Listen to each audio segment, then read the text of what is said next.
میرے عزیز، کچھ لوگ ایسے ہیں جن سے عذاب قبر ہوگا ہی نہیں۔ میرے رسول کریم صلی اللہ تعالی علیہ وسلم نے ارشاد فرمایا کہ جو اللہ کے راستے میں شہید ہو گیا، یہ سنن نسائی میں موجود ہے، اسے عذاب قبر نہیں ہوگا، بلکہ ایک حدیث میں تو فرمایا حساب کتاب بھی نہیں ہوگا، اللہ بغیر سوال جواب کے جنت عطا فرما دے۔ کچھ لوگوں کو نا لوگوں کی بخشش پہ بھی مسئلہ ہی بنتا ہے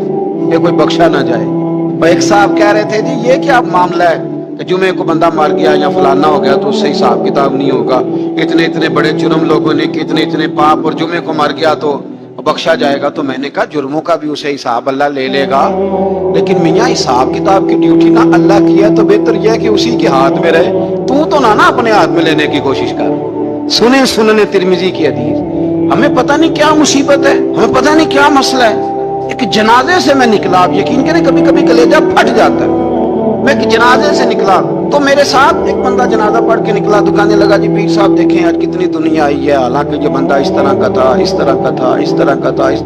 میں نے اسے کہا یار تجھے تو فکر ہی لاتی ہے کہ جنت میں چلا ہی نہ جائے، تو اس طرح کرنا جنت کے دروازے کے سامنے کھڑے ہو جانا ڈنڈا لے کے کہ میں نے نہیں جانے دینا۔ شرم آنی چاہیے ہمیں۔ اللہ فرماتے ہیں جنت اتنی چوڑی ہے جتنے زمین و آسمان ہے، اس کی چوڑائی زمین اور آسمان کے برابر ہے، تو ہم تو اپنے علاوہ کسی کو جانے نہیں دینا چاہتے جنت میں۔ اور بس کریں، جنت خدا کا فضل ہے، اور اللہ فرماتے ہیں میرا فضل میں جسے چاہتا ہوں عطا کرتا ہوں۔ یہ سنن ترمذی کی حدیث، اور اس کے راوی حضرت عبداللہ ابن عمر رضی اللہ تعالیٰ عنہ،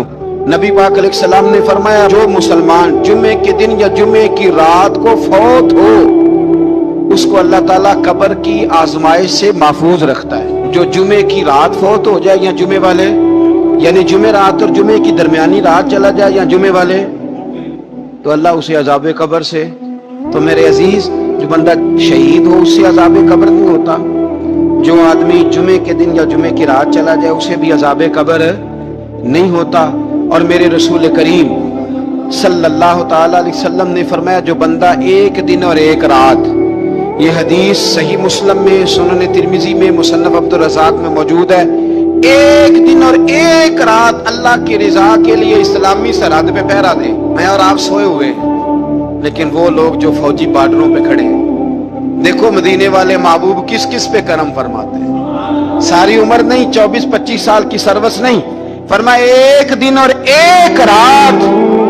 اللہ کی رضا کے لیے جو اسلامی سرحد پر پہرا دے، مسلمانوں کو کافروں سے بچائے، رب اسے عذاب قبر نہیں دے گا، اسے اللہ تعالیٰ اپنے فضل سے معاف فرما دے۔ ایک رات اور ایک، آپ کیا سمجھتے ہیں کہ ان فوجیوں کی کوئی چھوٹی شان ہے؟ ان کا کوئی چھوٹا مرتبہ ہے؟ ایک دن اور ایک رات اگر یہ پہرا دیں تو اللہ انہیں اتنا انعام عطا کرتا ہے۔ اسی طرح سن لو، یہ ذرا غور سے سننا،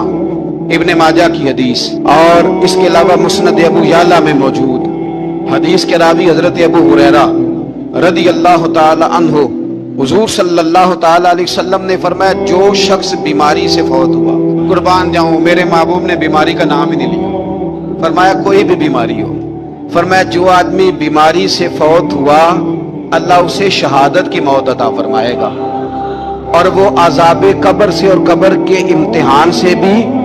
محفوظ رہے گا، اور حضور فرماتے ہیں اس کو صبح اور شام جنت کے باغوں میں سے رزق دیا جائے گا۔ جو کسی بھی بیماری سے مرا، یہ لوگ بیماری سے مر رہے ہیں تو لوگوں نے اچھوت سمجھ رہے ہیں، اچھوت، یہ اچھوت نہیں ہے، اس لیے کہ لوارث نہیں، یہ خدا رسول کے ماننے والے ہیں، تم انہیں اچھوت کہہ رہے ہو اور مدینے والے رسول انہیں شہید فرما رہے ہیں۔ حضور نے فرمایا جو بیماری سے مرے شہید ہے، وہ قبر کے عذاب سے محفوظ رہے گا اور جنت کے باغوں میں سے اللہ رزق دے گا۔ لوگ کہتے ہیں دیکھو جی بڑا تانگ ہو کے دنیا سے گیا ہے، تو اس بندے کو بھی عذاب قبر نہیں ہوتا۔ اسی طرح جو بندہ سورہ ملک پڑھتا ہے، سنن ترمذی میں حضرت ابن عباس سے روایت ہے کہ حضور صلی اللہ علیہ وسلم کے ایک صحابی نے ایک جگہ خیمہ لگایا تو وہاں سورہ ملک پڑھنے کی آواز آتی، کوئی بندہ پڑھنے والا نظر نہیں آتا تھا۔